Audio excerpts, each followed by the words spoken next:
في مهارة نحن مش بس تلاميذنا عندهم مشكلة فيها أو حتى نحن الكبار عندنا مشكلة فيها أوقات، اللي هي مهارة التنظيم الذاتي اللي تدخل ضمن إدارة النفس، إدارة الوقت وكل هدول. كيف نحن ممكن ننظم حالنا وكيف نقدر نركب كل الأمور بطريقة منظمة براسنا أو عمليا على الأرض.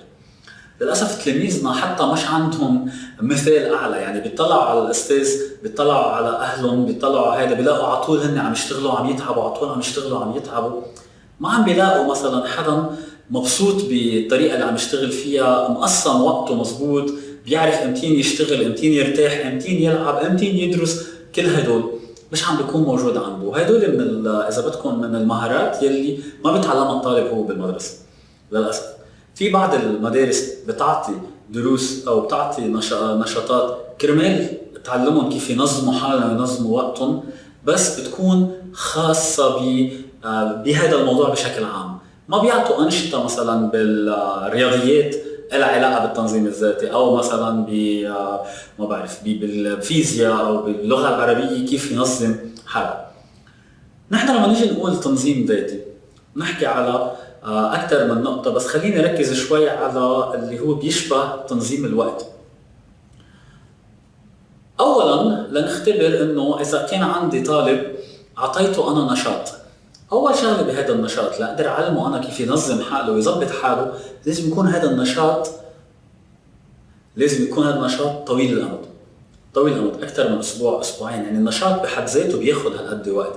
مش بعطيه أنا ديدلاين إنه يشتغله، يعني انتبهوا في فرق بين إنه هو النشاط بياخد أسبوعين مثلا شغل، مش هو بياخد ساعة بس قلت له أعطيني إياه بعد أسبوعين. أوكي؟ فلازم يكون النشاط طويل الأمد، وبذات الوقت معروف المعايير النجاح مسبقا. فأنا كطالب بعرف إنه هيدا هالقد هون المهلة المحددة تبعه بياخد هالقد وقت، وعارفين أنا شو بده من الأستاذ بطريقة معينة. بعدين بعد ما أنا أعمل هدول لازم الطالب هو شو يعمل، يخطط ويعمل خطة لكيفية تنفيذه لهذا النشاط. فهو هو اللي بده يحط البلان تبعه.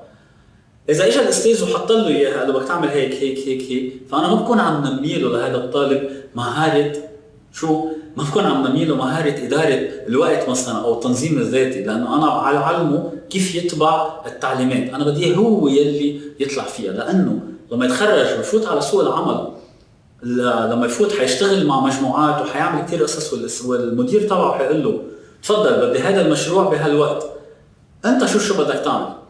أوكي؟ والفرق بين تلاميذنا اليوم والتلاميذ لما يتخرجوا، انتوا اذا جاب 11 على 20 بقلب الصف بينجح، بينما اذا عمل نص الشغل لمديره بيطردوا مديره من الشغل. ما معقول يطلع التلميذ مثلا مثل ما بيفكر انه يعمل الشغله كيف ما كان، لا لازم تطلع مثل ما بده اياها المدير، مثل ما بده اياها الزبون، والا ما بيقبض، ما بياخد عقوبات، او حتى ممكن يخسر شغله اذا ما عمل الشغل على اتم وجه. فنحن كيف هون لازم نيجي نعملها؟ اول شيء لازم نقول له للطالب اوكي هذا هو الوقت، هذا هو المشروع اللي بدنا اياه منك، معك تنقول اسبوعين او شهر او سنه لتسويه. بعدين معايير النجاح اللي انا بدي اياه هالبروجكت هو 1 2 3 4. بعدين بتركه هو بيبتدي بخطط شغله وبيبتدي يشتغل. بس بذات الوقت من فتره لفتره عم يجي ياخذ تعليقات، عم يجي ياخذ كومنتس، عم يجي ياخذ تغذيه راجعه، فيدباك، انه كيف هذا المشروع اللي انت طلبته مني. فبيبتدي يحسن ويراجع، يحسن ويراجع. واحد البروجكت بحد ذاته، المشروع بحد ذاته عم بيغيره وعم بيظبط فيه.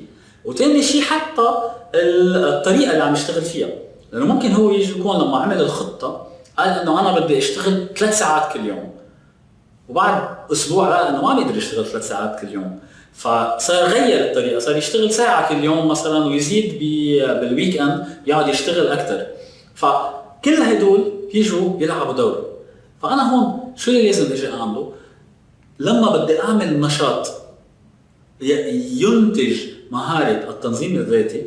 اولا لازم يكون النشاط طويل الامد ومعروف نتائج النجاح او معايير النجاح سلف مسبقا، بعدين الطالب هو بده يخطط كيف بده يشتغل المشروع تبعه، وبالاخر وهي كثير مهمه عنده فرصه انه يعدل يغير بالمنتج بحد ذاته، عنده الفرصه يغير بالطريقه اللي عم يشتغل فيها حسب التعليقات اللي بتطلع. فبالتالي بيضمن بالوقت اللي بده يوصل لاخر لوقت اللي بده يسلم هذا المشروع بيكون المشروع مثل ما بده اياه الاستاذ، مثل ما بده اياه الزبون، مثل ما بده اياه رب العمل، وبالوقت المحدد.